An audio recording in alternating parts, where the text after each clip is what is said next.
धैर्यर स्वरूप बापा ए कथा नुहे अछपा पहाड़ परी बोझकू मुंडाई पारंती एका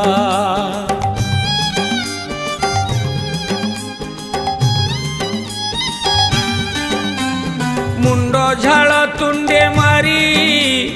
भूली निज सुख सिरी संतानर सुख पाई जीवन को दिए सारी से पुआ बड़ होई भूली जाए जगन्नाथ जेबे ता मुंड को हाथ पाई जाए जगन्नाथ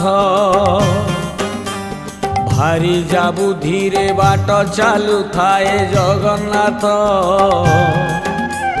बापा को अकथा कही गाली दिए जगन्नाथ।